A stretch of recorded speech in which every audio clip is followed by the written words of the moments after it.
Satu.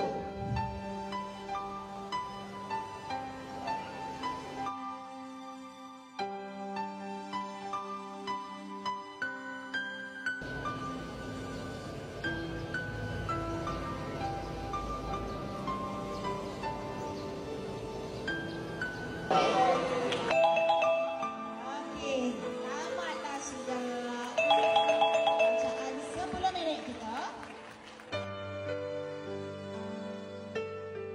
Perpustakaan Desa Taman Sempadan, Perpustakaan Desa Kampung Besar. Okey, kita naik atas sikit, kita ada Perpustakaan Desa Taman Belugis.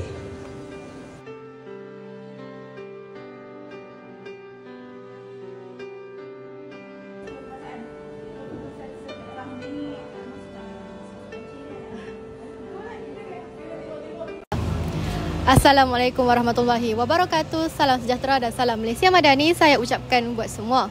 Kembali lagi bersama saya Adilatul Rosela binti Norizan, wartawan TV PSS SMK Sungai Aceh. Bersama saya sekarang ini saudari Nur Hasnida binti Hashim, pelajar daripada Sekolah Menengah Kebangsaan Sungai Aceh. Assalamualaikum saudari.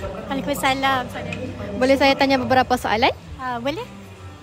Soalan pertama saya, apakah tujuan dari program Jom Baca ini diadakan? Pada pendapat saya, tujuan ini diadakan adalah untuk memberikan pendedahan kepada murid tentang kepentingan membaca.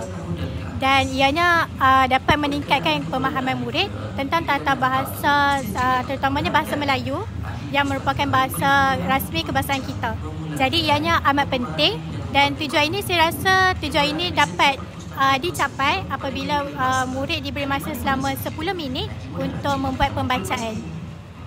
Baiklah, soalan kedua saya. Apakah impak program ini merupakan impak yang positif kepada pelajar-pelajar sekolah kita? Saya rasa ianya impak yang sangat-sangat positif kerana murid-murid pun telah menerima dan juga telah membaca buku selama 10 minit. Dan bukan murid-murid saja, ia juga boleh memberikan peluang kepada guru-guru untuk membuat pembacaan melalui platform e-book. Dan ianya merupakan satu alternatif yang baik kepada semua warga sekolah SMK Sungai Aceh. Baiklah, terima kasih saudari. Okey, sama-sama. Sekian, terima kasih. Assalamualaikum dan selamat pagi. Saya Auni Firina Batrisha binti Muhammad Nur Hafiz selaku wartawan TV PSS SMK Sungai Aceh. Bersama saya Eliati binti Osman, penolong pustakawan Pustakaan Negara Malaysia. Okey, Puan, saya nak tanya, pada pendapat Puan, apakah tujuan kita membuat 10 minit membaca ni? Sebenarnya kita nak menaikkan anak-anak punya minat untuk membaca.